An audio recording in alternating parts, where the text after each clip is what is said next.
If you've been watching along for a while now, you'll have seen us go from weeds to sheds,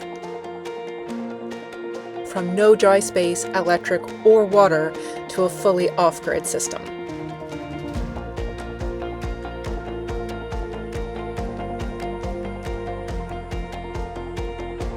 And now we're ready for the next step, the bit that you, and definitely we, have been waiting for. Finally building our 200-plus-year-old barn into our home. So let me show you around a 3D model of our new home that Dan and I are going to build. So this will look very familiar to you. We love the shape of our barn, and even those mismatched wonky windows are staying exactly the same shapes and sizes to keep its original character. As we go around the back of the house, you can see our air source heat pump sitting outside and a back door that will let us walk out into a patio area. Around the back of the house, you can see the upper half is dark. It's not coming out well, but that portion was always timber, so we're preserving that aesthetic, and it'll be wood cladding in a charcoal shade. Now just coming around the final side of the house and our front door. And I'm very excited to show you inside, so let's go. Coming into the front door, I absolutely love the stairs to the right and that banister along the top hallway. For a little house, it really helps to let the light in from the skylights above and gives a really nice sense of extra space. It probably also has something to do with the fact this will mean I actually have a front door. Okay, let's start showing you around. So this is the downstairs bathroom. We've made a few changes since designing this. Like that little wall at the end of the shower, we can actually get rid of now, which means we can have an even bigger shower, which is amazing. All right, let's go take a look at the next room. So this is going to be Dan's office and the guest bedroom. We both work full-time, mostly from home, so this will usually be set up like his office, but we'll get a futon or some sort of pull-out bed for when guests do visit.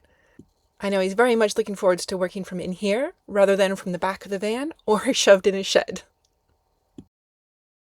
Okay, let's go take a look at our utility room. This is the room that we wanted to try to put all of the house's systems in so that they're not just stretched across the house. Over there is going to be where our hot water tanks are. And then we also have that whole back wall there, pretty much dedicated to the MVHR system. Back into the hallway, you can see our amazing entrance again before we go and take a look at the other end of the house. I should probably add in at this point that none of the interior decorating is our choice. It's all just default materials, so just keep that in mind as you see the variety of things dotted around the house. I'm so excited about this space. It's going to get so much light and have such a nice view through those windows. On the right here is our kitchen. Ignore that tall bit of cupboard space. It's supposed to be the same height as the countertop. But you can see we're going to have plenty of space for storage and prepping food. And I'm very excited, especially after having lived in a van for already 2 years. This is going to be an absolutely massive kitchen. And then as we turn, you can see our living room. So it's going to be the perfect size for us and such an amazing space to just relax and be able to see out those amazing windows, tons of light.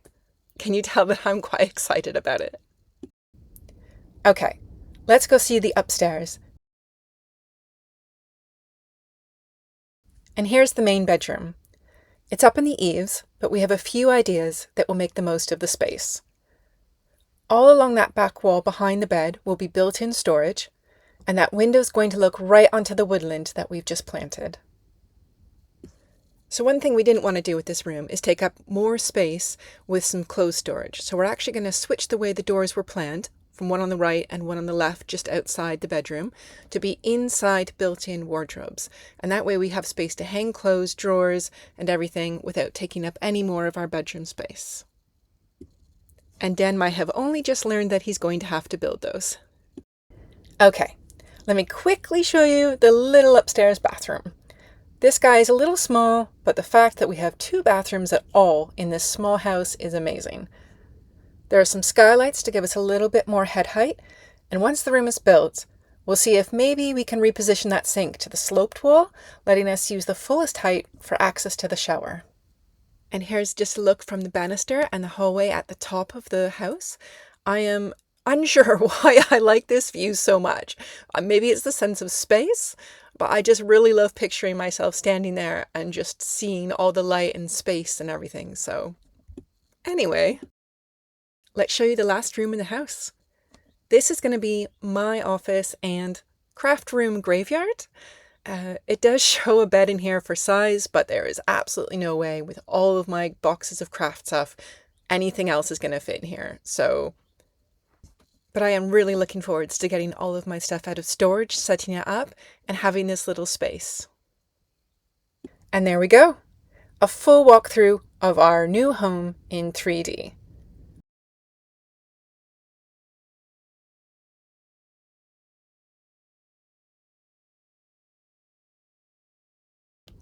What do you think?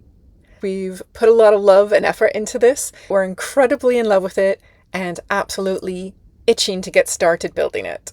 So, like I mentioned at the start of the video, we're getting a few last things tied up, and I hope to be able to start sharing the building of our new home very soon. Thanks everyone, and see you in the next one.